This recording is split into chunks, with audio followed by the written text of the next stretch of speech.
Welcome back to Readers of the Lost Art. I'm Rachel. And I'm Bobby.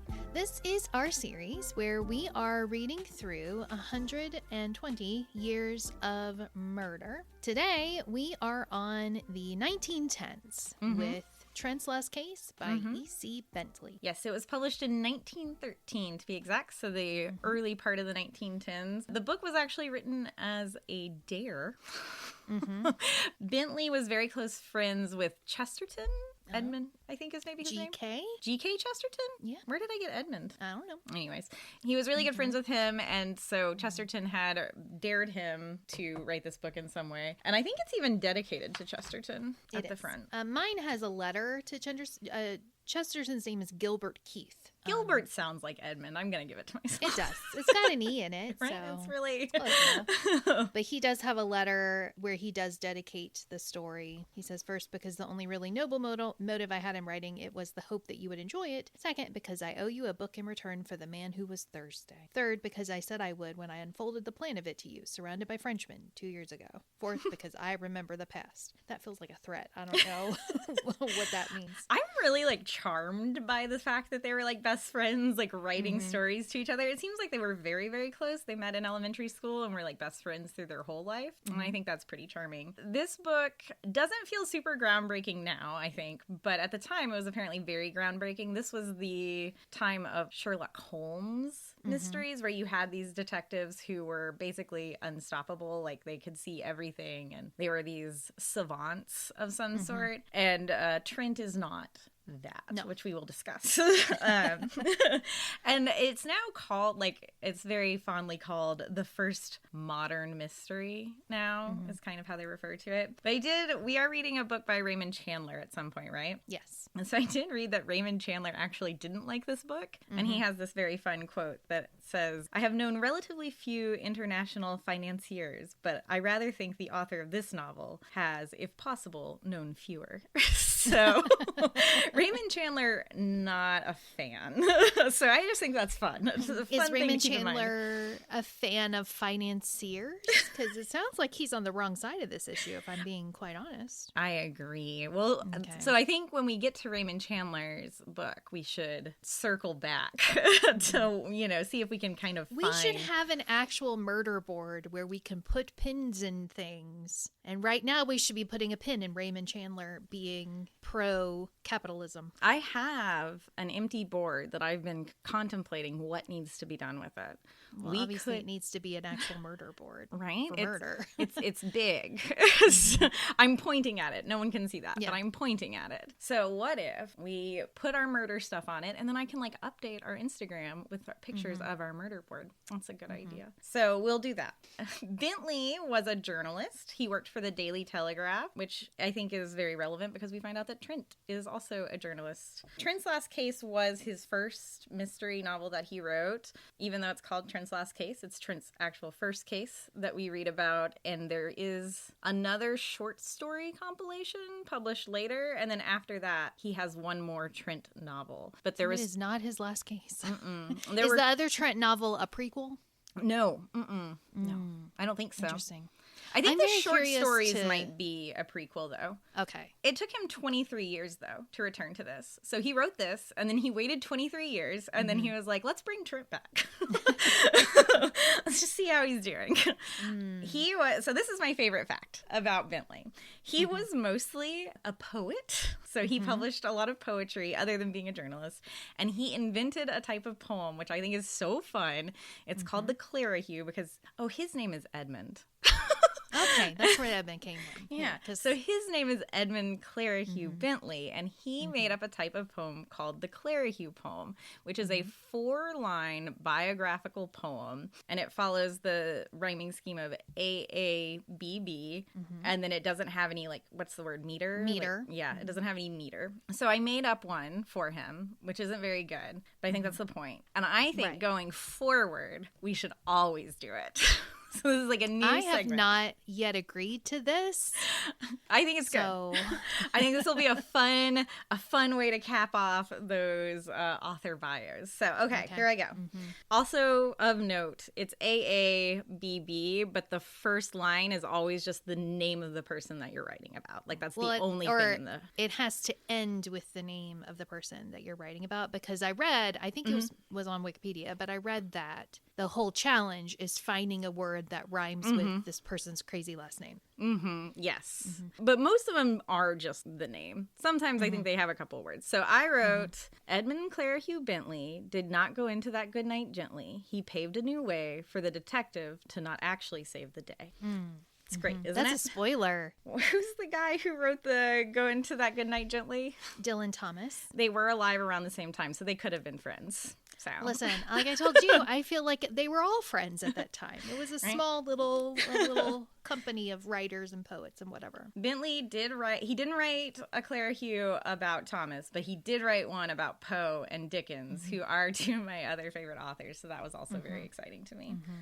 And that is Edmund Clerihew Bentley. So let's get into the story. So the story is Trent's Lost Case, if we didn't mention that before. Here's what you need to know. I'm going to try. I have lots of notes about this because I found the mystery a little bit confusing to follow. Not as confusing as the circular staircase, in which this one makes sense. Right. This one you can follow. Sorta. I have issues with it, but we'll get there. What you need to know right off the bat is that our first character is Sigsbee Manderson. Sigsbee is such a great name. But his name is Sigsbee Manderson. He is 45 years old, but he is also dead. I feel hold on. Yeah. We should back up. Okay, because we've said a number of times that all of our authors are from America. This one's not. We were wrong on the second author. He's from London. Sigsbee... story also takes place in England. Yes, it does. But Sigsbee Manderson, he's American. So yeah, he is American. That's what reminded me of it. Right. So he's a very wealthy American, made money on Wall Street. Very... I'm going to already hit you with a quote. I need to read you this quote to describe Manderson. This is the second paragraph of the first chapter. I also have it underlined. Yeah. When the scheming, indomitable brain of Sigsbee Manderson was scattered by a shot from an unknown hand. What a way to describe that. That world lost nothing worth a single tear. It gained something memorable in a harsh reminder of the vanity of such wealth as this dead man had piled up, without making one loyal friend to mourn him, without doing an act that could help his memory to the least honor. But when the news of his end came, it seemed to those living in the great vortices of business as if the earth too shuddered under a blow. And that's the second paragraph. Second paragraph. So right off the bat, like I'm like, okay, I am into this. This seems fun. So he's a very wealthy man and made his money on Wall Street, inherited his business from his dad, of course, as one does, and was married, but had like no friends. Nobody likes him. All he has is his money, basically, and he was a very unlikable sort of guy. And people who work for him. And there's a short list of important characters that I will talk about. But he is found dead, and the only reason that this causes any kind of like a kerfuffle is because at this time, if a Wall Street dude is found dead, it is assumed that the market is about to go haywire. Yeah. Which we Americans know nothing about that. We don't know anything about the market going crazy. No. Yeah. That was so weird to read this book that was written in 1913 and be like, it's just like now. It's just literally like now. Just like now. Like the way they describe Manderson, you're like, oh yeah, I can just like look at the news and see several people. Oh, look at all those Sigsbees running around. It's really weird. And it does have that fun anti-capitalist vibe, which I was into from the start. Yeah, I have another quote that I feel like you probably may have marked it too, but I was like, this feels like a Rachel quote, but we'll get there. So Sigsbee is dead. His death is very strange, but we will get to that in a second. The newspaper, so this is what I found interesting, and it took me a minute to like get my brain to catch up, but Trent is not a detective. He is a newspaper man. He's He's a newspaper correspondent, but he happens to be very good at solving mysteries. Mm-hmm. There is a part where it talks about he was able to solve a crime just by reading about the story in the newspaper. And I was like, well, this is the first episode of Psych. Honestly, the whole vibe really, like the whole book has that kind of Psych Shawn Spencer vibe. Because he is dramatic. If you start picturing Trent as Shawn Spencer, your vibe is spot on. Mm-hmm. And I didn't catch on to that at first because, you know, I'm like in the mindset of the time period. But then he's so extra all the time, which I think is why I liked this book so much. I was like, oh, it's just like Shawn, like, because the whole thing I just read as if it was Shawn Spencer. The newspaper wants Trent on the case. Trent is a little bit reluctant. He is an artist. He's a painter. He's just wanting to like live his life and have a good time, but they're like, no, man, we need you back. We need you on the case. So he gets called in. Trent meets with another important character, Mr. Couples.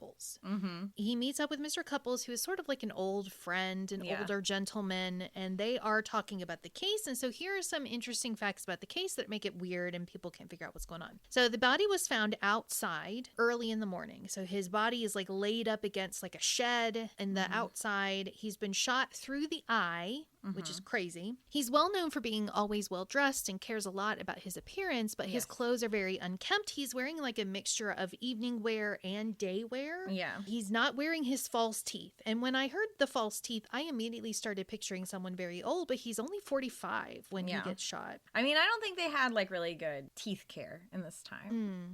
So True. I think a lot of people had false teeth. Right. Other details like his shirt, his cuffs aren't pulled down properly, so he looks a mess. His watch is in the wrong pocket. His shoelaces are untied. So like he's just kind of a mess. It looks like he left his room in a hurry. But he's still in like nice clothes. It's not like he ran out in his nightie. It's like so some things are pulled, big of a hurry. Some things are pulled together. Other things he's totally falling apart. So it's like, what is going on with this man? He was found on the property, right? Yeah, he was on the property outside by like a gardener's shed. Yeah, like a shed, yeah. He is married to a woman named Mabel, who is 25 years old. And everyone loves her. Everyone loves her. She is Mr. Couples' niece, which Trent is just astounded to discover. He's like, you don't say. But he's astounded about everything. We learned that Manderson and his wife, Mabel, have had a really bad relationship for the past few months. Couples says he's not really sure why his niece ever wanted to marry him in the first place because he is 20 years older than she is. You know, she married when she was very, very young. She's only 25, I think. I may have said that. But their relationship for the past few months had just really deteriorated where he was basically just ignoring her all the time and she was clearly frustrated with that. We do learn that Couples does confront Manderson and yells at him about how he's treating his niece, and Manderson basically is like, listen, I know that my wife can take care of herself. That is the end of this. Now, when I heard about this confrontation, Couples was actually my first suspect. I was like, okay, well, now he's got motive for wanting to get rid of this guy because he's treating his niece poorly. So I like put a little pin in that, which I ended up taking the pin down. So we go through, they start the investigation. We get some further evidence. We learned that there was no firearm found near the body because some people had thought at first it must be suicide, but shooting yourself through the eye is crazy for suicide. And also there was no firearm near him. So they're like, well, it can't be suicide, so it's got to be murder. Also, he had defensive wounds on his wrists. He's got like scratches and stuff. So clearly he'd been having some kind of altercation with somebody. We just don't know who it was. So he interviews a bunch of people. We get sort of a story that we can piece together. Okay. I need to introduce some new characters to you. So Manderson has two secretaries. He has a British secretary and he has an American secretary. His American secretary, who I actually kind of love, he has a very minor part in the story, but the way that they talk about him is just very funny to me. Like he's a cowboy. Yeah, he's got big cowboy energy. If you've ever read Dracula, which you should because I think it's very good, there is an American cowboy character in Dracula that does nothing but just kind of shows up and is a cowboy, and I love him so much. He's got the same vibe. I think he ends up dying, which is really upsetting. Sorry, spoiler. We forgot to say there were spoilers. We're going to talk about this book. We're going to spoil it. already have, so... We already I haven't told you anything that you wouldn't find out in the first couple of chapters anyway. That's true. I do think you should read this book. Should they read it before they listen? Maybe. I think it's fun. And like the twist, I didn't see the twist coming. I didn't see the twist coming either. I didn't see it coming in the way that it came, I suppose. I also, at the same time, feel like this is a good one to reread. Once you know, like I do kind of want to go back through and see, okay, did I miss things? Yeah. Like the thing about the picture that we were talking about earlier, which we'll circle back to. But that I'm like, I had missed that the first time I was going through. Like that didn't register with me as an important point. But then when I find out all this information later that I was supposed to have known, it makes me want to read through again and find all of those little details. Yeah. Maybe. So I'm going to say, should you read this book before you go any further? I'm going to say maybe. Yeah. It depends on how you feel about spoilers. Yeah. If you like to like kind of know and then be able to pick up the clues along the way, then, you know, listen and have fun. And I think it would be a fun time. So I don't think you have to read it beforehand. Yeah. I don't think you have to read it in order to understand what's going on. If you like to try to get into I don't think you can solve this one without reading it. I mean, without like getting to the end. I don't think you can solve along the way. I don't think you can either. I think you can get a little bit of the way. I don't think you can get the final bit. And he solves the part that I think other people might be able to solve pretty early on. So like halfway through the book, he's got his solution. Yeah. And then the rest of the book is just the fallout from the solution. I'm doing air quotes right now, just so you know. Anyways, should we go back to the summary? So here's the story. Oh, his first secretary is Mr. Bunner. He's the cowboy, and then his other secretary is Marlowe, and he's the British like gentleman who is good at chess and apparently a theater person. That's relevant. It's not something I picked up on in the story, but I'm just telling you now. So anyway, after dinner, Bunner is gone. So he's just not part of this. He's elsewhere doing something else. Manderson and Marlowe are talking outside. Manderson tells Marlowe that he needs to go into Southampton. This is it's like a 6.5 hour drive from where they are. And he needs to go inquire at a hotel about a person named George Harris. George Harris is important, but not for the reasons you think he is. So George Harris, he needs to go find out if George Harris is here, and if he's not, then we'll talk about that later. So that's all we know. He's got to go into town. He's got to find out about this person named George Harris. So Manderson goes for a quick drive with Marlowe, and then Manderson gets out of the car apparently and like comes home. Yeah, he's just gonna walk home. Yeah, he's gonna walk home. Normal. Marlowe has to drive to Southampton to go inquire about George. Manderson comes back home. He gets on the phone. He rings for his servant. He asks him to bring him, I forget what the liquor was called, but he asked for liquor. It's like a whiskey. Yeah, okay. So he asked for some type of a whiskey. Notably, he's not a big drinker, but he does ask for the whiskey. He's on the phone. He's talking about George Harris. Martin is the manservant that he's asking the questions of. He tells his servant Martin that he needs to stay up by the phone and wait for a phone call. Also about this Harris character. Yes. Phone call never comes. Everybody goes to bed. Notably, the maid comes and she gets Manderson's shoes that are outside of his door so she can clean them and return them. Martin, the servant, he has a room that's like just off of the stairs, and so notably he would be able to hear if anybody's going up and down the stairs, and he doesn't hear anything. And Marlowe is in fact in town by 6:30, and he does inquire after George Harris like he is supposed to. So Marlowe is gone. He has gone to do the thing that he was supposed to do. So that's the story that as we hear it the first time. We do get some additional details as we go through. So we do learn that Manderson has gone to town and like in recent time, and he has withdrawn a lot of money, £1,000 out of the bank. We also learned that he's been getting into like diamonds, like investing in diamonds. So that's a new thing for him. It seems kind of odd, but you know, he's a money guy. So also notably about him is that he likes to do things where nobody can guess what he's going to do. Right. And that's sort of like his reputation is he's always up to something and nobody can guess what it is until after it's happened. And it also like he likes to do things with like Trent, a lot of high drama. You have to do this and do it this way. And he like doesn't tell you the full plan. So it feels kind of dramatic and secretive and like everything is life or death. Yeah. So in spite of the fact that he has withdrawn a lot of money on the night that this all of this goes down, he does go talk to his wife and ask her for some cash because he doesn't have any. And it's like, what happened to all the money that he withdrew from the bank? She gives him just like, I think 30 or 40 pounds. Yeah. She's like, is this enough? So Trent gets into his investigation. He does this. He talks to the maid, Celestine. Celestine basically doesn't really give him any new information, but she does really go off she goes off in French, which was fun. I had to pull out my Google Translate to figure out what on earth she was talking about. Yeah, they don't give us any translation. It's just in French. They just expect that we're smart enough to know. But she's complaining about how Mabel was mistreated by Manderson. Bunner also arrives and is really just charming, but he has this whole like conspiracy theory about how he believes that Manderson had been receiving a lot of threatening letters and messages, and people just really wanted to take him down, and they're really trying to blame it on like American workers getting really frustrated with him as a rich man and trying to like murder him. Bunner also tells us that Manderson's been neglecting his work recently, which is crazy. Yeah.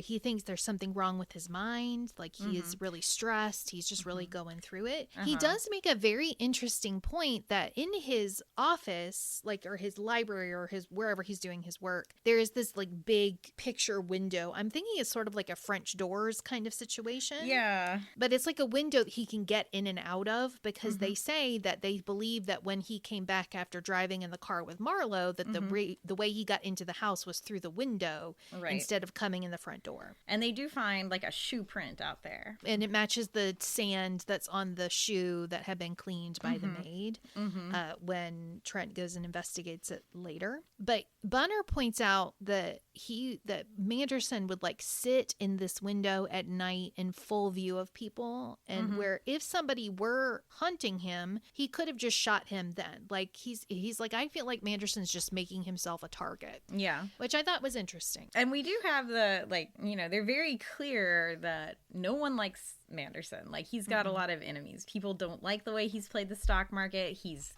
broken up some unions, it sounds like. And even Trent was like, I don't know if I want to put this person who, what does he say? This is from when all the newspaper people are talking about it. This is Trent when he's talking to the newspaper guy, and he says, I'll tell you frankly, I wouldn't have a hand in hanging a poor devil who had let daylight into a man like Sig Manderson as a measure of social protest. Bring that out into Luigi's trial. Yeah. Then Trent meets Mabel. And the lady in black. Like he doesn't even talk to her. He just like sees her sitting on the beach. And she like stretches and he like falls in love with her immediately. She looks like freedom and happiness and... Yeah. And he's like, wow. This is when Mabel tells him, like right after this is when she tells him about the money that Manderson had come and asked for money that night. And they're like, that's super weird because he had all that cash.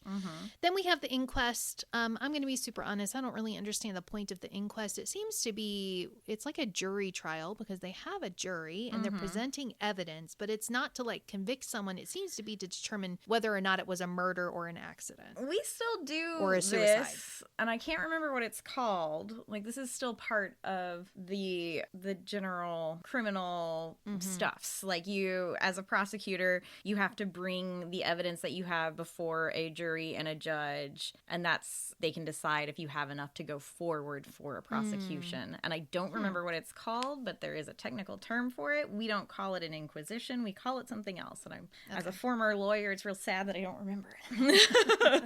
So they're going through the inquest to, I guess, determine whether or not this is a thing that needs to be investigated and they need to move forward. Trent has been doing his own investigation and he does find some fingerprints. And it's like a brand new thing. A grand jury hearing. Okay. Okay. That's going to be some good audio. grand jury jump scare.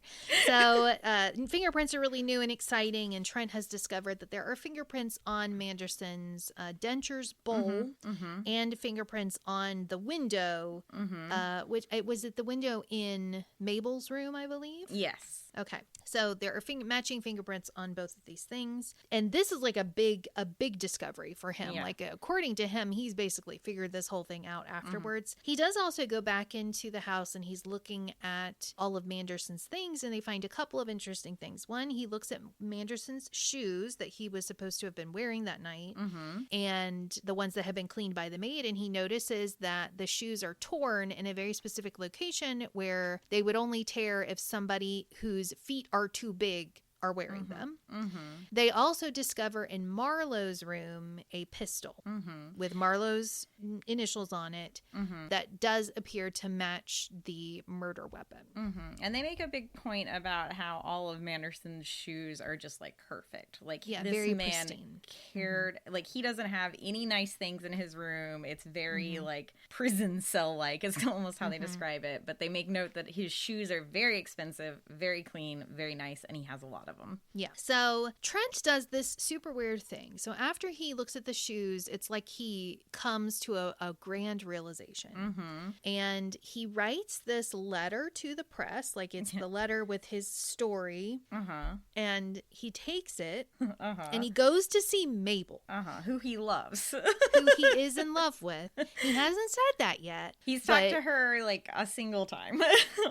I think a grand total of 2. I think they've met twice. Because like, at the Inquisition, he like carries her home, like escorts takes her home. Because she like suddenly gets faint and can't deal with it. This is his third conversation with her. So he goes to see her, and he has reached this conclusion, and he has decided that what actually happened is that Marlowe and Manderson go driving off in the car together, and then apparently at that point Marlowe kills Manderson somewhere else, and then brings the body back, and then Marlowe comes in, and he is impersonating Manderson. He's wearing Manderson's shoes to make the footprint outside the window. He is wearing his hat and being hunched over, and he's mimicking Manderson's voice and calling for Martin and getting the whiskey and making the phone call. Like, he's making a big show out of being Manderson, but in a way that like nobody sees his face. He then goes up to the bedroom, and he is like messing around with Manderson's stuff and getting the clothes that he's going to dress Manderson in. But Mabel wakes up and talks to him and doesn't realize that it's not her husband because she's like half asleep. And apparently Marlowe is a very good actor, which is the thing that I did not know until this moment in the story. There is a note, a very small note about him being in an acting troupe at the beginning, but it's very small and it's hidden. Yeah, I missed it. So I was like, okay, why are you telling me this now? So basically, he believes that Marlowe escapes by jumping out of the second story window from Mabel's room. Trent's concern is that Mabel was in on it. Yes. And he believes that Mabel and Marlowe are actually in love. Right. And that is the reason why Manderson has been really distant from his wife recently. And that Mabel would have been in on it because now she's set free. And she's having, you know, like that gesture of freedom on the beach. She's free of Manderson, who she never really loved. And that now she's got all of his money and she will be able to get together with Marlowe. So he like shows her this letter and he asks her something about Marlowe. And her reaction is to weep. She starts crying. And then Trent is like, okay, well, I guess that means I'm right. And he like doesn't talk to her further, and he leaves her with the letter, and he just leaves, just dips. Leaves her crying. And that's it. And it's like he doesn't. I think he tells the newspaper, he's like, I can't do it. I don't want to work for you anymore. I'm done. And he goes to like try to live a solitary life. And this is in the middle of the book, so we've still got tons of book left. It's like chapter 6, and it's like he starts sulking and he like can't stop thinking about her, and months go by, and he's trying to find joy in other things, and it just everything reminds him of her. The woman that he talked to 3 times. 3 times. One of those times in he which she was accused her of apparently murder. yeah, and was apparently crying over another man. Like, Trent, please. He finds out that actually Marlowe has just gotten a new job. Mm-hmm. He and Mabel are not together. And yeah, he hasn't Mabel's even talked to Mabel. Yeah, Mabel's just living her life elsewhere, like she's as a rich widow. Mm-hmm. And he's like, wait, what happened? I thought y'all were in love. Wait a second. I thought I had this right. How could I possibly? She gave me the clearest sign that I was correct. How could I have gotten this wrong? Then he tries to start stalking her. He literally, he's pulling a Eugen, and that's a deep cut for the HoloChat listeners. He is trying to just make sure that he is in places where she will be. Uh-huh. So he's like, well, she likes the theater, so I'm going to start going to the opera every single night in hopes that I'll run into her. And he does this for many nights and is unsuccessful. Yes. But just continues anyway. So he bumps into her at the opera finally one night, and she like comes up and puts her hand on his arm, and she's like, come to my box. And then we never see what happens for the rest of that concert. It goes to like weeks later of them like being together in the same society. Yeah, they're like they're not going together, but they're like both at dances, and they're both there and like hanging out, and they have like they're in the same social circles. Lunch, and they're just all like circling around each other, but they've never been alone together. Yeah, and they've never talked about the thing that they need to talk about, which is her husband was murdered. So, and Trent is very clear that he thinks she wants to talk about it, but he's like, I don't want to talk about it. It's like he's so certain that he's correct, and he doesn't want to hear her discuss. It's so crazy. I felt like at this point he knew that something was probably wrong, and he didn't want her to like point and laugh and be like, you got it wrong. That was the vibe I was getting, that he was like, I know something went wrong, and I don't want to be embarrassed when we have to discuss it. Well, they do finally discuss it. I feel like Mabel has to like pin him down, corner him, and be like, let's just talk this out, okay? We only have to do it once. We don't have to do it again. But basically, she reveals that, hey, I never loved Marlowe. I don't know where you got that. Maybe it was from me bursting into tears when you just mentioned his name. Maybe that was it, but that wasn't true. I was just overwhelmed when you brought up his name. Delicate woman. Everyone talks about how strong she is, but I have seen her faint and cry like 3 times. So I'm a little confused about why everyone talks about her inner strength and grace. I'm very baffled. She says that her husband actually had the same idea that Trent did, that he also thought that she and Marlowe were a thing because she was nice to Marlowe a couple of times, but actually like she had Marlowe take her out rowing. The thing was that Marlowe was dating some American girl, and it is very funny that they like make a point that it is an American girl, I think. That she's this socialite, and Mabel thinks that she's garbage. Listen, Americans aren't coming off great in this novel. Which is fine. It's fine. I get it. I do. But she's like, hey, this girl is garbage. She's trash. I don't think that you should be with her. And so she has him take her out rowing so that she can talk to him directly about it. And like, once again, pin somebody down so she can tell them a thing that they don't want her to say. And then there are a couple other times where like, oh, she's like comforting him or something. Like she's got her hand on his arm, and Manderson comes in and sees it. So Manderson is like outwardly not showing a lot of signs that he is jealous or anything, but he is, as it turns out, a crazy man. Right. He's like incredibly jealous. He's incredibly jealous. And the most hilarious part about all of this is that Marlowe has no idea. Yeah. Like until the end of the novel, nobody tells him. Marlowe at the end, I don't think. They're just like, they don't tell him why all of this goes down. They're just like, it's over now. So Marlowe has no idea. Marlowe's in love with another woman and has broken up with this other woman. I think that's why she was comforting him. Yeah. And she's like, yeah, Manderson did suspect this, and that's why he was acting crazy. But she's like, I had nothing. I promise you I didn't have anything to do with it. I'm not with Marlowe now. And then she says the craziest thing, which is that if she remarries, she loses her fortune. Yeah. Like, that was written into the will. And I'm like, Sigsbee is a maniac. And he is a maniac. So at the end of the story, Trent is so overcome and overwhelmed, even after hearing that she's going to lose her money if she remarries, he proposes to her. This is his, well, I guess he's seen her a lot now because now they're in the same social circle. So now they've been together multiple times.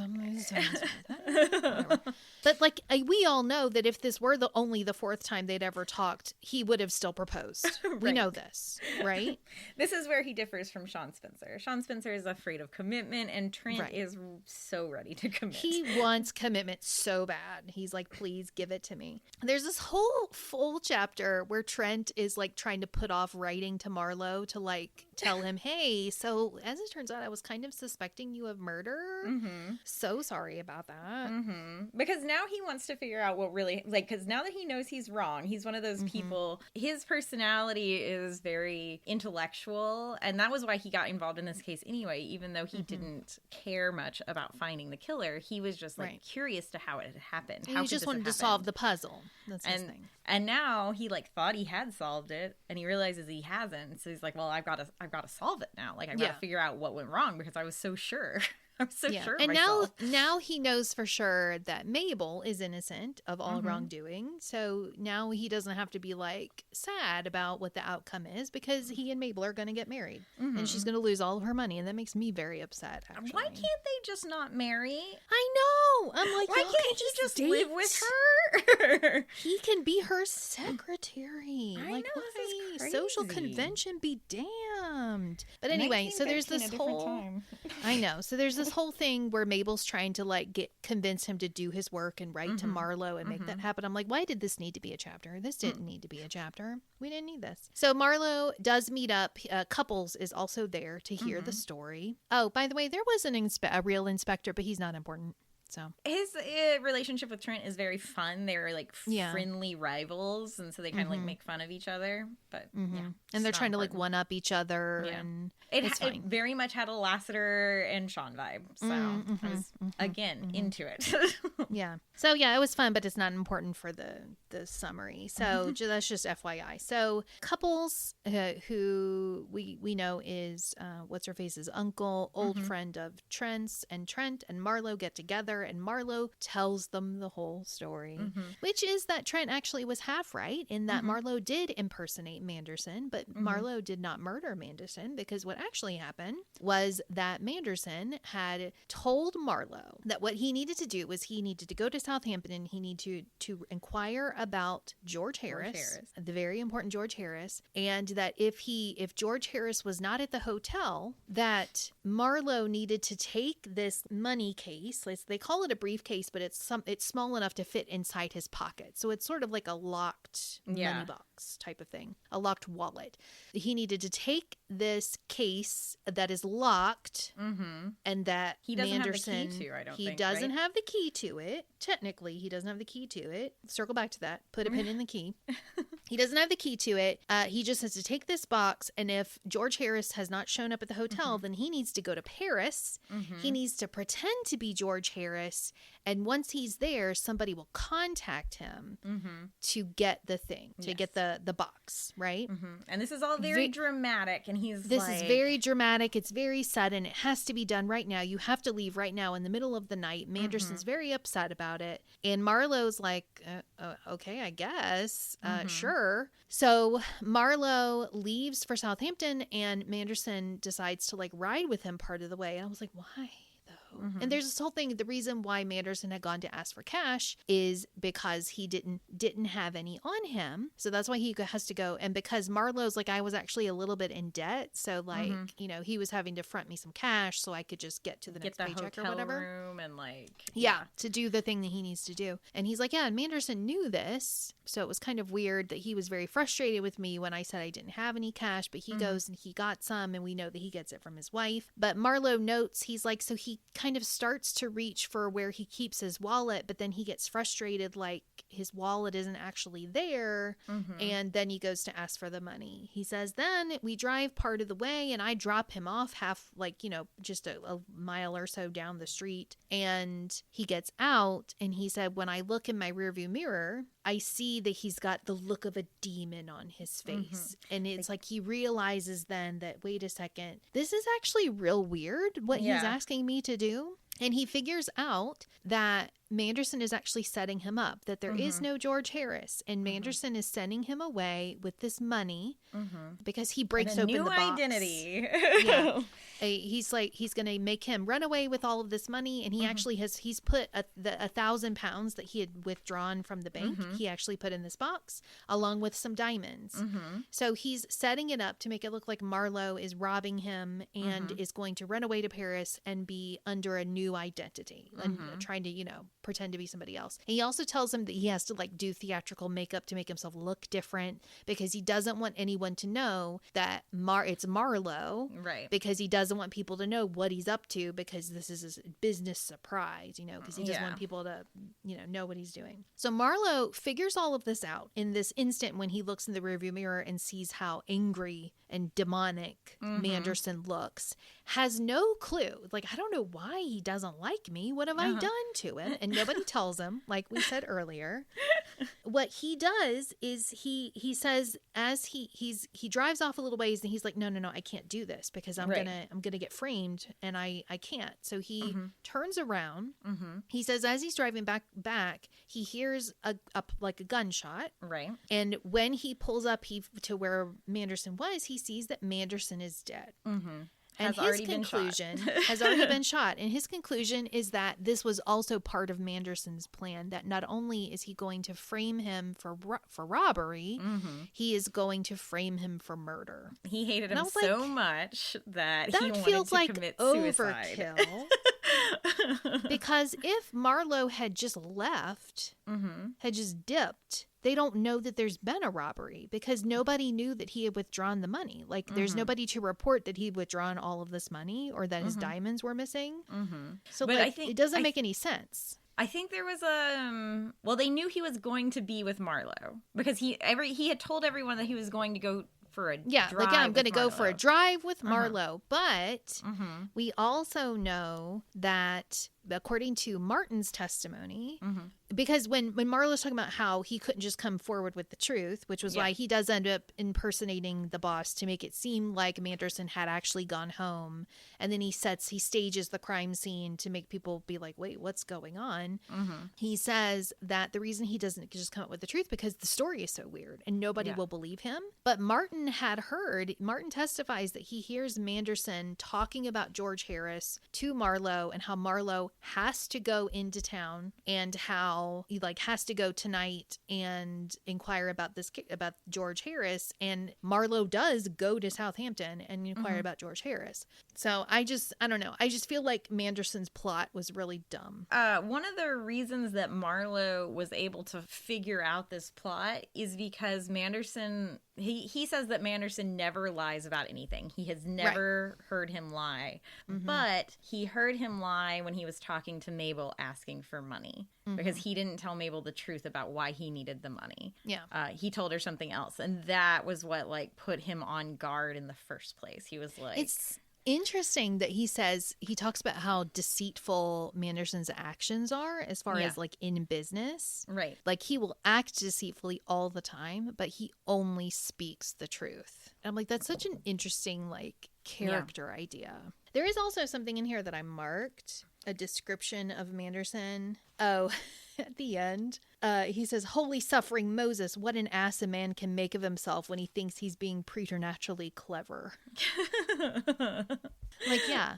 Yeah, exactly. And I think we can say that about a lot of men in this book. But so Marlowe figures it out. He stages the crime scene. He thinks that Manderson has just committed suicide, but nobody will believe him. He sees that Manderson has gotten his own, Marlowe's revolver to shoot himself with as sort of the final straw. So we figure all of this out. And Trent is like, okay, So it was actually suicide. All right. It's fine. He doesn't tell anybody. Yeah. He's just like, he's just gonna take got that nothing one. to do with me. I got my woman. His thing it's all was good. right. Yeah. Mm-hmm. So Marlowe didn't kill him. He just lied to save himself. Like, yeah, he did stage a crime scene. He did impersonate the victim, but he did it to save himself because nobody would believe the truth except for Trent, apparently. And then we have this happens a full chapter before the book ends, and you're like, yeah, well, this can't be left? What's left? So then we get to the final chapter. And Trent is going to dinner with his good friend, Mr. Couples. He's like, dude, we got to celebrate. We're going somewhere fancy.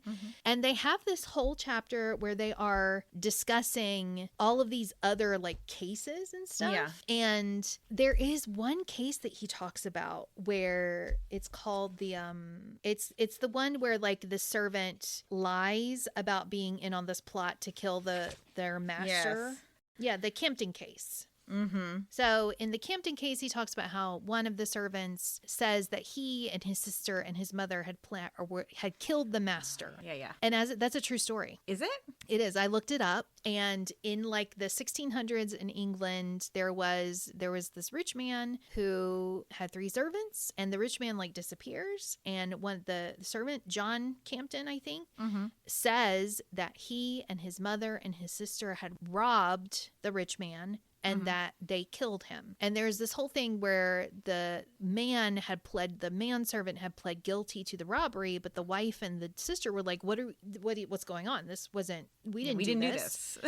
But they were given really bad legal advice, which was, well, if you plead guilty to this, there's like some weird exception where you'll be given a really light sentence and it'll be fine. And then after that trial, they had the murder trial separate. The manservant was like, wait, no, we didn't murder him. Actually, I take that back. But they were like, but you've already been convicted of this other crime. You were already convicted of robbing him. So now like the sentence is escalated. So they end up hanging the woman as a witch. Oh, God. So they had to get rid of her first, and then they killed the other 2. And then after that, the rich man came home. It turns out that he was kidnapped by pirates, is what he says. But people think he actually just ran away because he didn't like the political environment at the time. Oh, man. That is rough. Crazy? So that story. But so that was a true story. So they're just like talking about things. Trent sings this real racist song. A surprise. Welcome to Racism Corner. Here we are. Let's talk about it. So this is on page 194. I've gotten through this whole book. There's been no racism. I'm like, wow, this is great. This is what a relief after last time. How lovely for me. And then we get to this racist song on page 194, and suddenly it's even more racist than the last one. I know. And it's like, they used the N-word, and I was like, whoa, what just happened? So that was really upsetting. But that was in my book, which was published in 2020. You told me that your book had another instance of the N-word mine has earlier. A reference to Tom Sawyer, Huck Finn and Tom Sawyer, and about this whole, and they refer to Jim as the N-word or the N-word Jim. And my book just doesn't have that. Doesn't have that at all. There. Mine was published in 1997. I don't know what they were doing in 1997. Well, being real racist, not caring about racism. They were still in that, well, we've got to preserve the historical blah, blah, blah, blah. And it's like, no, we don't need this. Actually, it's not necessary. But yeah, so whatever. I got through 194 pages. So that was also like very shocking. And I like sent a picture of it to you. I was like, we were almost there. We had like 3 pages till this book ended. Tripped at the finish line. Mine, though, it also had some references, some like not great references to Indians. Did you have the whole part about how Manderson actually was descended from Canadian Indians? Like indigenous Canadian people, and about how he was so mad that he had indigenous blood in him and that they were very violent and all of this stuff. Did you have that part? Mine said that he was proud of it. No. Okay. So our books were a little different. I mean, it was still like really, like it was not good depiction of Native Americans because he was like, they were like, he was proud of this heritage that is so violent, blah, blah, blah. So like they still said it was so violent, but yeah. Yeah, so it was still racist, but it sounds like it was different racist. A different sort of race. Yeah, mine was a different kind of racism. That's so nice. Anyway, so they're having...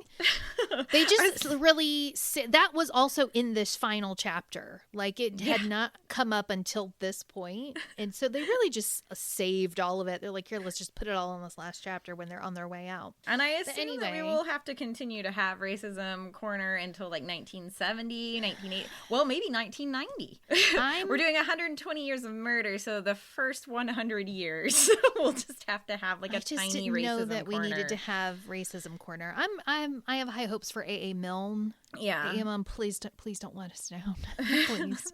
But it's disappointing that is true, but it does seem to be true of these historical books that we're reading. Yeah, so it is reflective of the mindset, I suppose, but it's not great. Shouldn't have been, but here we go. But anyway, so Trent is just having a great time. He's so happy. He's so excited. So happy. He does tell Mr. Couples that he's going to marry his niece. Mr. Couples like, well, of course you are. I knew you were in love this whole time. He's like, I think everybody did.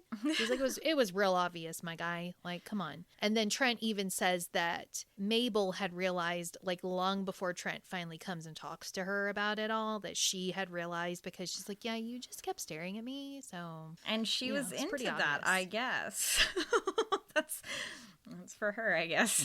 I don't know that her taste is that great. I'm going to be honest. So anyway, so they're having this great conversation. Trent is so happy. He's so excited. And he's talking about how Mabel just knew deep down in her heart that Marlowe was innocent. And he's like, well, it seems cool to me. And Couple was like, well, yeah, I also knew Marlowe was innocent. And Trent's like, how did you know? How did you know? What evidence did you have that you knew Marlowe was absolutely innocent? And he was like, I shot him. Yeah, he just says that out of nowhere. So it's really great. And he's like real chill about it. Drinking milk, by the way. He's drinking milk with soda water. Super disgusting. Eating some mutton and just being very chill. And, and he's like, oh, well, it was me. I shot him. And Trent like loses his mind for a second. And he's like, what do you mean? And Couples is like, oh, yeah, well, I was just out walking and I saw him. And I saw that he was trying really hard to kill himself. It was like struggling because he was trying to kill himself but stage it like it was a murder. And it was like, so I thought I'd just go over there and like help him out. And he said that when like he stops him and that Manderson gets really upset and tries to like come after him. And so that's where the defensive wounds came from. It came from his struggle with Couples, and that he was trying to attack Couples, and Couples wrestles the gun away from him and ends up shooting him in the eye. And then just like wipes his hands and walks away. It's like, well, not my problem. And that's it. And Trent's like, okay, all right, cool. Uncle. We did it.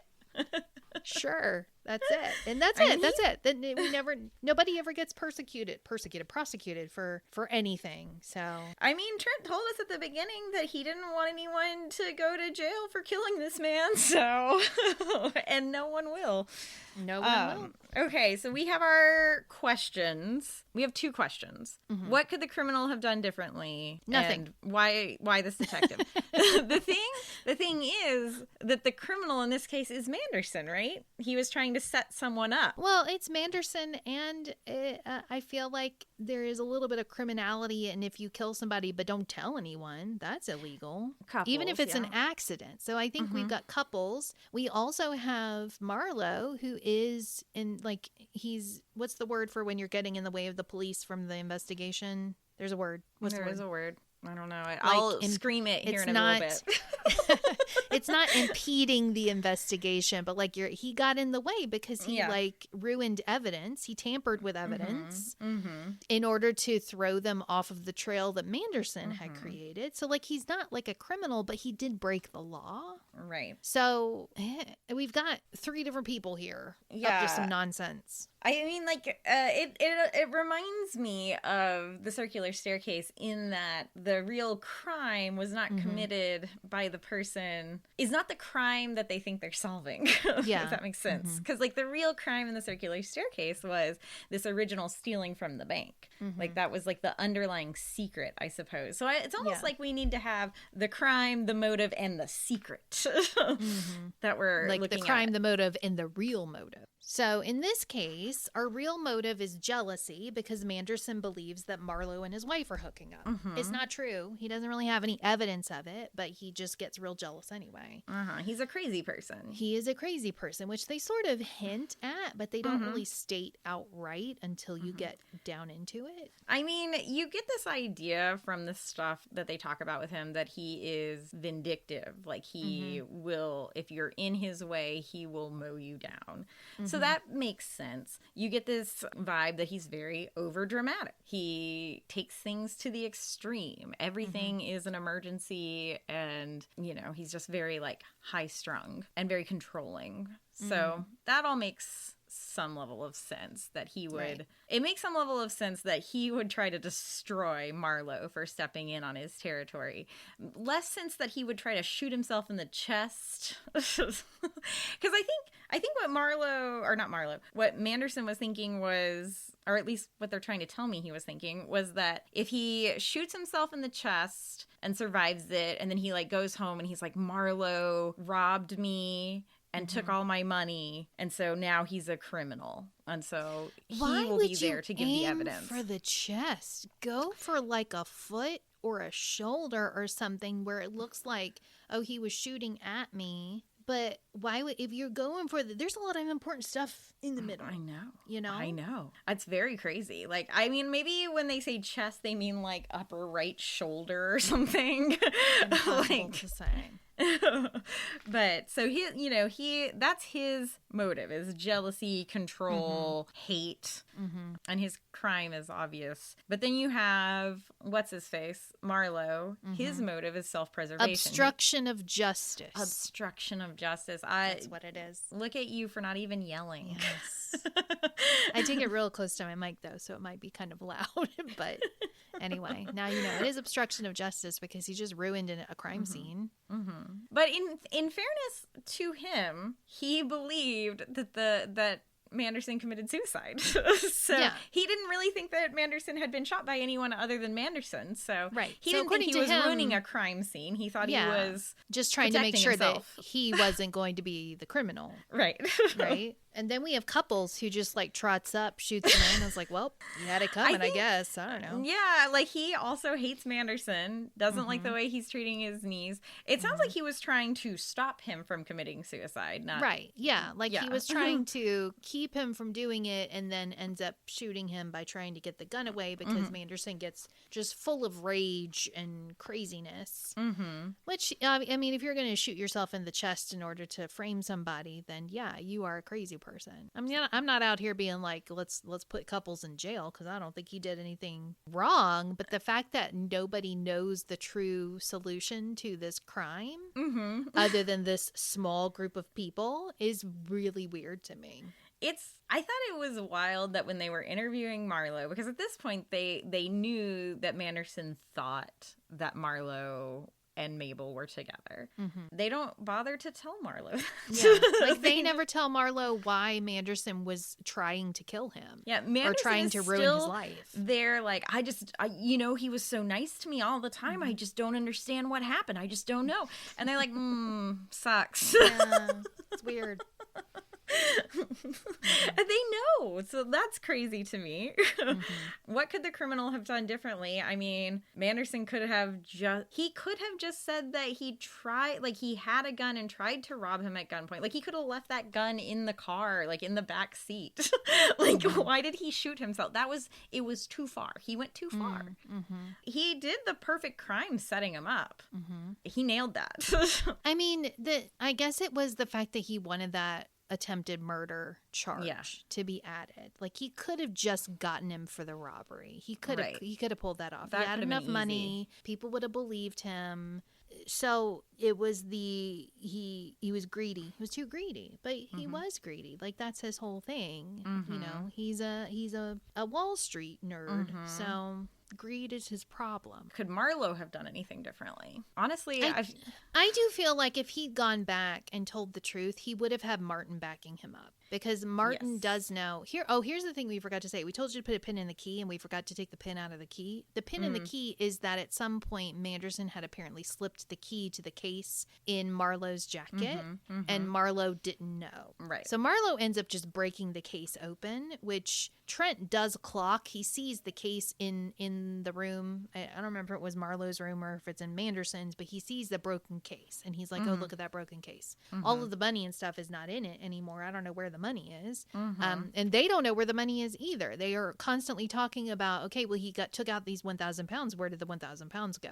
Yeah. I do feel like he would have had Martin backing him up on that. And if they had talked to Mabel would have been able to say, well, my husband was super jealous because he thought me and Marlowe were hooking up. Even though we weren't, because Marlowe's got this other girl that he's into. But Marlowe didn't know that. Marlowe doesn't know it. He doesn't know either of those facts. So to him, that doesn't feel like an option. Like, he has no idea why Manderson hates him. So as far as he's concerned, there's no one to back that case up. Right. Like, he even says he was always so nice to me in front of other people.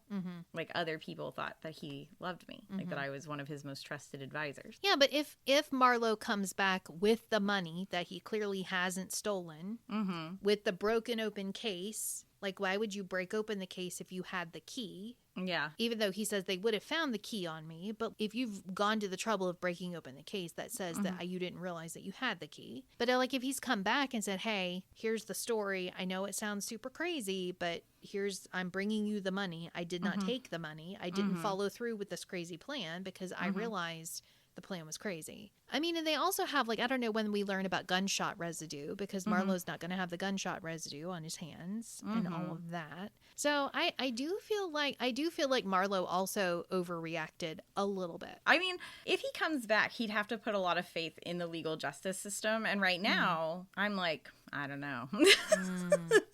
Maybe not. Maybe we don't trust the legal justice system to do justice. So it really it depends on how the legal justice system is at this time. Right. Sounds like a real mess to me. That's what it sounds like. Couples, that's the one where I do feel like, well, he could have called the police. Like, he could have, if he had just gone back home and been like, I mean, that would have created a new and different problem, right? Like, if he had gone home and called someone and was like, he tried to kill me, or he was trying to kill himself, I stopped him, and then he came at me, and in self-defense, I shot him. Like, I think couples probably would have been fine.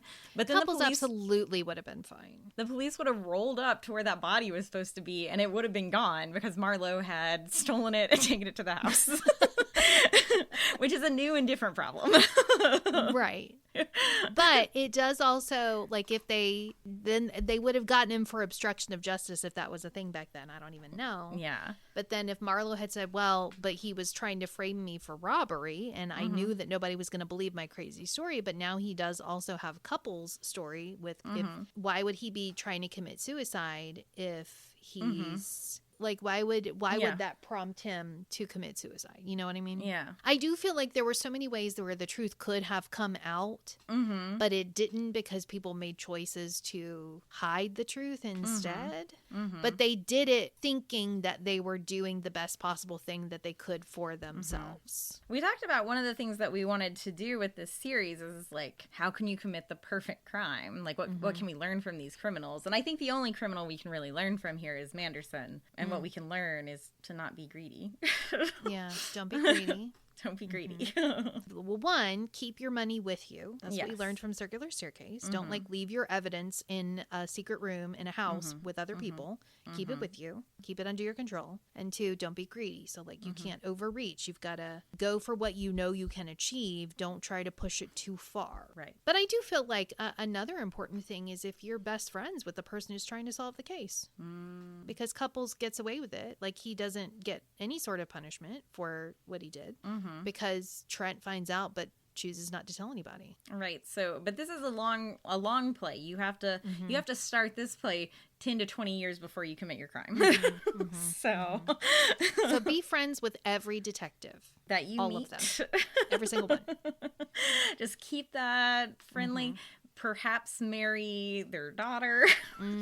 Get into the family and stay on the good side of everybody. Be really likable. The thing about Trent is that he is very, very likable. And I think they say the same thing about couples, too, that he's like a real jolly guy and everybody loves him. That is one of the things that I liked about this novel, is that everyone seems very personable in a way that was not at all true in The Circular Staircase.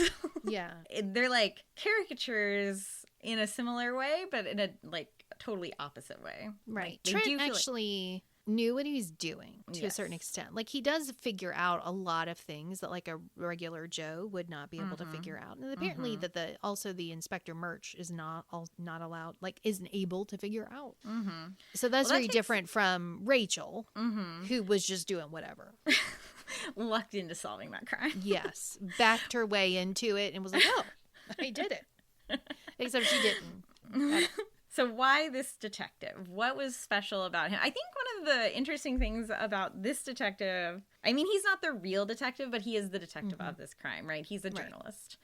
The book goes to great lengths to describe him as an artist and creative. And I feel like that they're trying to say something about, actually, you wrote your newsletter about this a couple weeks ago when you were talking about being an expert. It kind of reminded me of that. Like, a novice brings creativity and joy to a thing that maybe someone who has seen it all doesn't. And I feel like that's the case with Trent. Like, he's very inquisitive. He's very curious. He's like looking at things that other people wouldn't look at because he's an artist and because this isn't like his job. He has a different way of looking at things because he hasn't been told like the correct way to look at things. Like, this is the way that we have to do it, that we follow the book. He doesn't have a book to follow. So he can just kind of play around, see what happens. And he kind of is able to, figure things out from there. I do feel like this book has a love of art, which I do too.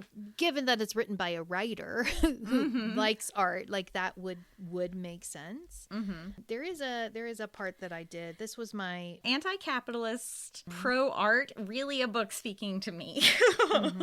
This is Mabel speaking, and this is when she is first talking to Trent and talking about how kind of terrible her situation was with Manderson. In my book, it's on page 85. I also have a quote underlined on page 85, so I wonder if it's going to be the same one. I'm ready. I bet it is. All right, so this is when Mabel's talking to Trent. She's talking about how terrible her life with Manderson was, and she says, "The people, those people, can you imagine what it must be for anyone who has lived in a world where there was always creative work in the background, work with some dignity about it, men and women with professions or arts to follow, with ideals and things to believe in and quarrel about, some of them wealthy, some of them quite poor. Can you think what it means to step out of that into another world where you have to be rich, shamefully rich, to exist at all, where money is the only thing that counts and the first thing in everybody's thoughts, where the men who make millions are so jaded by the work that sport is the only thing they can occupy themselves with when they have any leisure, and the men who don't have to work are even duller than the men who do, and vicious as well, and the women live for display and silly amusements and silly immoralities. Do you know how awful that life is?" Mine is different, but I think I might also have that one because I don't, like, that's not even near the page I'm on. Okay. But I just thought that was really interesting because Mabel, clearly she is an artist. She's aesthetic at heart. She, wants to be with other people who have her same ideals. And she's like, these rich people that I'm with, they don't care about anything except for money. Yeah. So this book was written in 1913. And I was thinking about our newsletters really coming in. I'm really like thinking about them because I was thinking when you called her like a person who cares about aesthetic, I was thinking about Oscar Wilde and his like the aesthetic movement and art for art's sake. And that does feel like a very heavy influence in this book. Yeah. The idea that there is something pure in art and something kind of dirty about money. The one that I highlighted here that it's what Trent says, and I think this is his whole personality. Like, I really think this quote is just like how he is. And it was, "I have a sort of sneaking respect for the determination to make life interesting and lively in spite of civilization." And I just love that. That's his whole vibe. Like, he finds the joy in life. Like, I'm kind of knocking him for being so dramatic all the time and falling in love with a woman after seeing her one time, but he is a delightful character at the end of the day. Yeah. You know, he is an artist. He is, you know, he loves beauty. He loves joy. And the fact that he doesn't turn couples in, I think is a point in his favor, because for him, there's nothing to be gained by punishing couples for what he did. Couples did us all a favor. Right. You know? Of the people, I think, is how you described him to me in one of your text messages. Trent's he is a man of the people.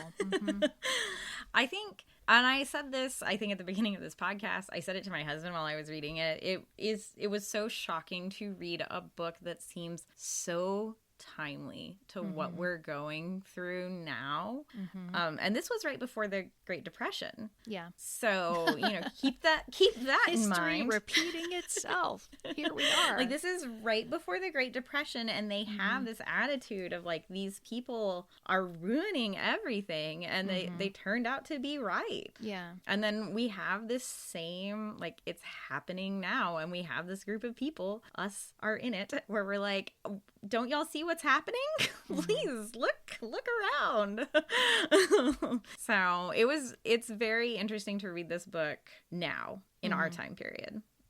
So we didn't talk about our bingo boards. We said we were going to in the summary, but we didn't. Yes. So I think for both of us, we both just got the one thing, right? Yeah. We just got the one. And it was the same one. Yeah, it was the same one. We both had put the victim as somebody nobody likes. And I had wondered if I should count this, but yeah, I'm going to count it. I think we should count it, because I think the victim was set up in a way, like, Marlowe didn't dislike Manderson. But he was set up in a way where everyone could be like, yeah, of course Mabel and Marlowe hate Manderson, you know? Yeah. So weird that everyone in this book has a name that starts with an M. So weird. So many. That's nice. Any other thoughts about how it relates to the circular staircase, or like growth of the mystery genre? Well, I had read something about how, because we had talked about this with circular staircase too, about how you really can't solve it. Yeah. Like, the clues are not there, and I had read that this was actually during this time period, or approaching up to like the 20s, 30s. That was a thing where the authors, it's not about giving the audience the clues to solve the crime. It is, can we fool the audience? Like, that's the thing. And so, no, we can't, because the authors don't want us to be able to.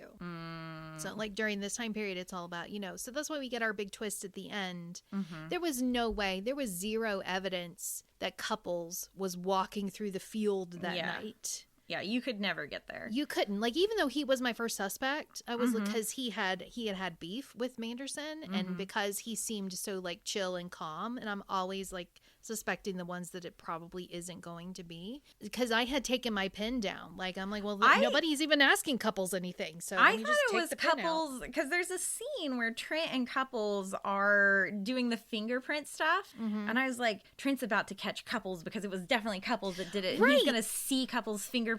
I had to reread that part so many times, because I thought that's what Trent was doing. I thought Trent was going to say, or I thought it did say, and here's your fingerprint. I think it literally says, here's your fingerprint. And I think he means it like, here's the fingerprint. Here's the one that we're looking for. But because we thought it was Couples. Like, yeah. I was like, wait, is he about to say that it was Couples? What's going on? And then it is. It is in the end, but there was no way we could have gotten there. And I thought it was Couples, but not in the way I thought. No. Yeah, I was right, but I was also very wrong. So, which is kind of fun. It is kind of fun. He did fool me. So, and I don't think that there was any way we could have logically arrived at Couples, but you could like throw a dart at the wall and just see if you land on him. Like, you could do that, but you're not going to have any evidence to back it up until we finally get to his confession. So, and I guess the circular staircase is the same way, where yeah, of course she fooled us, because she didn't tell us what was going on the whole story. I think the thing with the circular staircase, like, for me, the tone of it felt so modern. It was really easy to read, you know, except for the racism. But like the tone itself of the writing felt very modern. Like a modern author could have written in that same way. That was not the case with Trent's last case. It was harder to read. It was harder to get through, even though I enjoyed it more. And like I enjoyed the characters more. I enjoyed the story more. The writing itself was harder to read and pay attention to and follow for me. Yeah. I did find myself having to like reread parts because I was like, wait, what did they just say? And it was easy for my mind to wander a little bit because the paragraphs were very, very long and you're getting like a lot of details, but they also give you like a lot of details that are not necessary. Which is I think that's actually a mystery thing to like give you those red herrings to like throw you off the scent. I'm talking about in the second chapter when we're learning all the names of these different newspaper people. Oh yeah, they never come back. And I had like pages and pages of notes. I'm like, okay, I got to pay attention to all the characters because I get names confused a lot. So I need to, okay, so here's this woman. She's like a really good secretary. You can see at the top of my chapter 2, I wrote, Sir James, he owns the newspaper.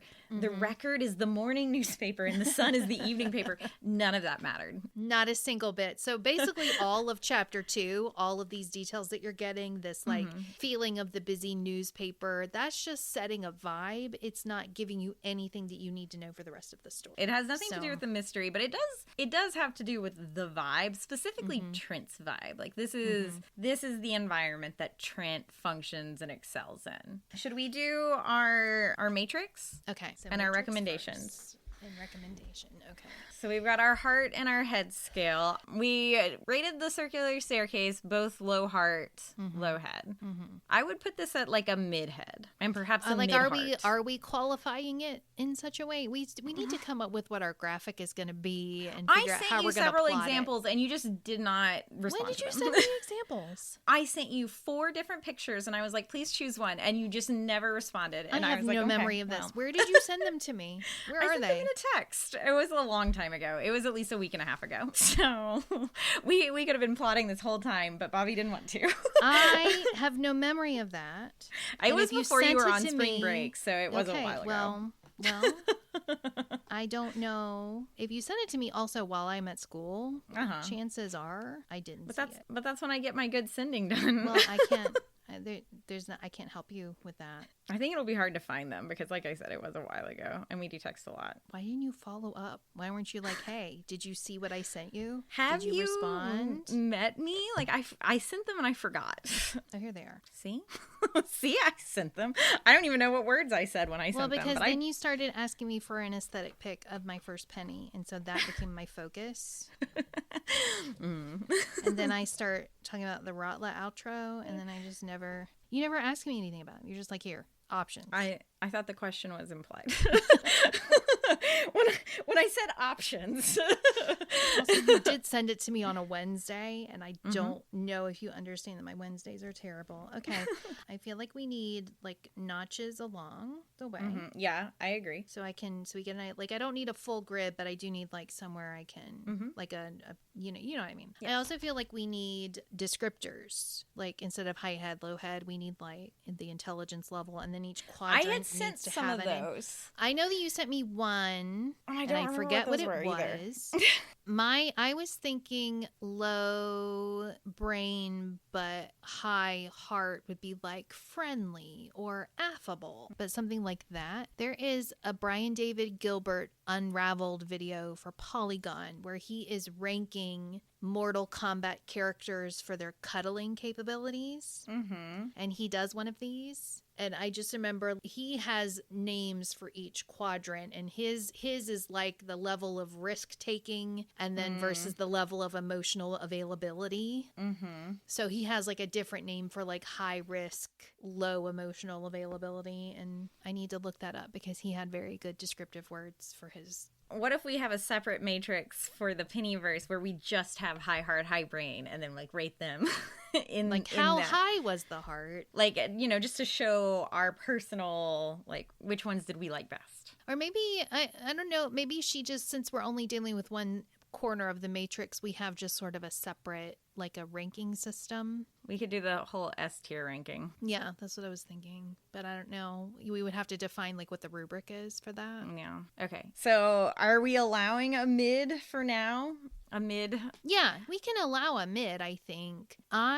For me, I would rank it a little lower on the heart because I don't think it hit for me the way that it hit for you. I liked it. Yeah. But I feel like I'm having to work myself up to the liking it. Like, I have to really think about it, and I have to superimpose Shawn Spencer over the character in order for me to like him as much, because I'm just getting everybody's being crazy. I feel like reading it as Shawn Spencer was very helpful from the start, because I thought it was fun. Like, I thought the characters were fun. I thought it was a good time. I enjoyed what I would consider shenanigans. Like, I just enjoyed Trent doing his shenanigans. I enjoyed his over the top. In his own way, Trent is a bit of a hot mess. Yeah.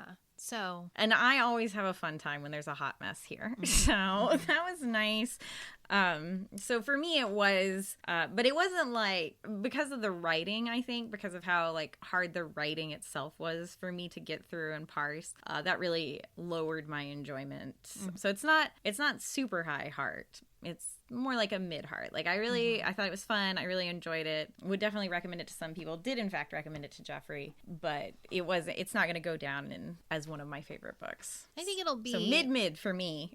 Yeah, I mean, it's definitely better than Circular Staircase, but we're having around mid. Has a lot of things going for it, I think, that kind of help balance out the things that I really don't like. So like the pro worker message, the pro art message, I think really stands out to me, but the language and just the structure of the mystery, not a huge fan. I don't think either one of us came to this party with our one sentence recommendation. So no, I thought I would stumble into it. I liked what we did last time, where we built it together. So I think maybe we do something similar again. Okay, so read this book if you love a hot mess, murder, and I can't get there. I use the word whimsical. Whimsical. I feel like Trent's character is whimsical. He kind of is. Read this book if you love a whimsical hot mess detective who loves art more than money. And you don't mind an older tone. And you love words. Surprise racism at the end. Just right there. Just tucked right in the middle, depending on what version you are reading, because mine has it in the middle. Mine gives me a little bit of a warning before we get to the page 194 surprise. Okay, so read this book if you love a whimsical hot mess detective who loves art more than he loves money. And you can tolerate a really complicated sentence structure. Yes. And a little bit of racism. Just a little bit. All right. So should we close up with what we're reading? Yeah. I finished the book that I was talking about last time, I think in our Pennyverse episode, which is, I forgot the name of it, High Conflict. It was High Conflict. And I would recommend that book to anyone. I actually think that everyone in America should read it. She's talked to me about this book so much. I loved it. I thought it was so good. So very high brain and honestly high heart. Even though it's a nonfiction, it was high heart for me. And I think it was very good. So I finished reading that book. I have started my first Nora Roberts book, which I think is very exciting. I've never read a Nora Roberts book before, despite people telling me that I should read them. I was like, no, she's old. But now I too am old. And it's been really charming. It's very, the writing is very warm, and it's a ghost story, which is fun. So it's like a very warm ghost story in a gothic manner. What is the title? It is called Inheritance. Okay. And it is book 1 of the Lost Brides trilogy. So there are additional books to it. I think it's just a couple years old, but I like it. So one time I had to escape to my cousin's house to escape a hurricane. I'm not going to get into it, but I had to go to my cousin's house. And while I was there, I started reading a book that I ended up stealing so I could take it back to college with me and finish it. And I cannot remember if it was Nora Roberts or if it was Danielle Steele, but it was one of those two. And I do remember enjoying it because I was enjoying it enough to want to steal the book and take it with me. Yeah. I did sneak it back onto her bookshelf when I went back to her house for her wedding later. So, just so you know, I didn't keep it forever. I also just started, because I finished High Conflict, I started, let me see the name of this book. It's going to start playing. The Gutenberg Parentheses, The Age of Print and Its Lessons for the Age of the Internet. Which is very interesting. It talks about how the printing press is a parentheses in like time. So we're kind of going back to a time before the printing press with how internet is changing the way we relate to media. So it's kind of like we're going back to when we share stories by just, you have like troubadours who would come and sing songs to your tribe around the campfire. Exactly. Now that's TikTok. We're just listening to whatever TikTok is telling us. Interesting. Right. It's very good. So I've been listening to the audiobook. Honestly, I think it would be better as a physical book. The narrator's not quite as good as the one from the last audiobook, but I was listening to it while I was painting my bathroom yesterday, so that was nice. Would you also recommend the audiobook of High Conflict over the written book? I would, because there are interviews in High Conflict, and I think probably in the written book, they're just kind of written out as interviews.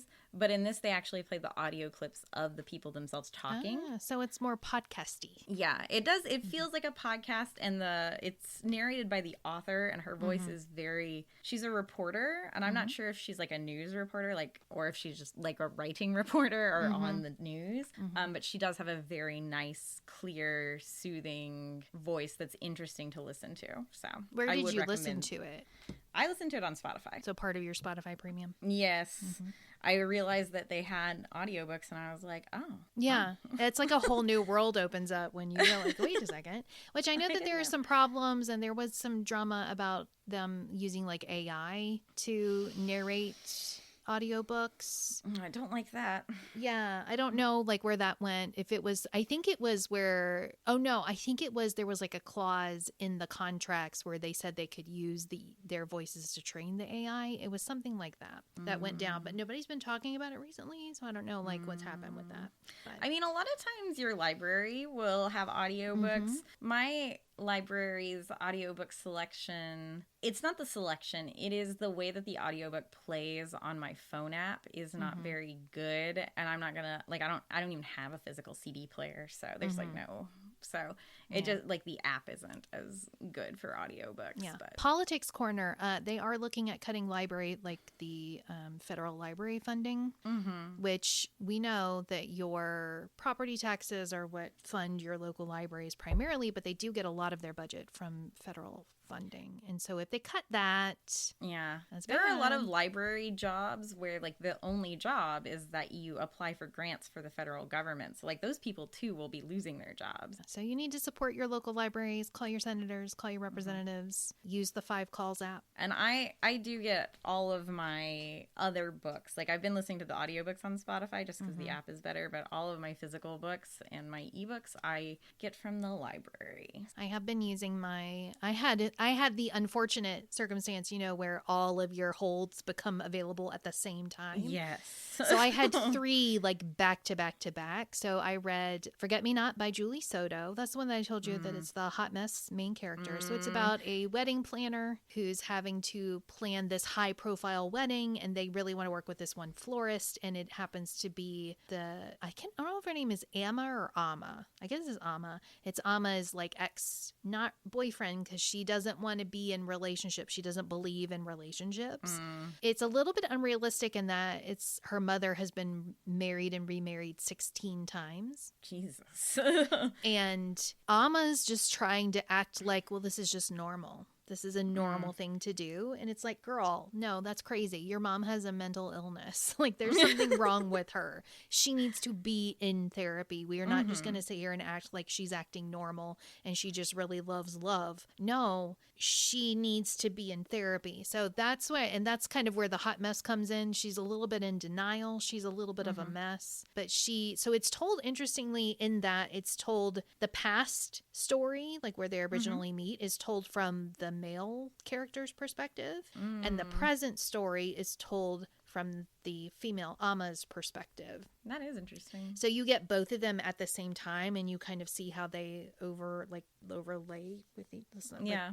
You know what I'm trying to say? But it was good. It's good. And it's very short. It's like a 4-hour read. So you can read it in just a couple of days or one day if you really want to get in there. So that one I just read. And then All of Us Are Dead by Geneva Rose became available. So I've just started that one. I am also reading Love and Other Words by Christina Lauren. That was the other one that came available. So I'm like having to rush through all of these. I haven't started that one, but that one's like going to read it very soon. I like Christina Lauren a lot. Like the books of theirs that I've read, I've enjoyed a lot. I haven't read all of them. I haven't read that one, but she's a little hit or miss for me. I also do get her confused with Emily Henry all the time. I think it's all the first names that get me. Well, Christina Lauren is two people, and I think one of them's name is Christina and one is Lauren. Right. But that doesn't matter to my brain. Help. Yeah, no, I know. It's just I see all these first names. I'm like, wait, which one is this? Yeah, I'm getting ready to read that one. I just finished reading the third Emily Wilde book, A Compendium of Lost Tales. And it was fine. I liked the first two a lot better. This one is the end of the story, and I do feel like I don't want to say it was boring, because part of the charm of the books is that it's a scholar who's writing in her journal, and she's recording things in a very straightforward and scholarly manner. But I do feel like the important parts, like the dramatic parts, were sort of rushed through. And I was like, you could have really we could have done something with this, but she worked it out immediately. It was good though. I enjoyed it. I really liked that whole series. So if you like something that's sort of scholarly, Victorian, fae, but very cut and dry and straightforward. That does not sound like my bag at all. But it was very charming. So I think that's because I'm still reading the book on fascism that I was reading last time. I'm working my way through it. Still very disturbing and upsetting, and also very disturbing that the man who wrote it left the country for Canada. Was like, I gotta go, and left recently, in January, I think he moved out. So Man, I wish I had. I got my passport though. Thank you for joining us today. If you enjoy, please subscribe to the podcast and also leave us a review. If you have any questions for us, you can email us at readersoftheLostArtPod@gmail.com.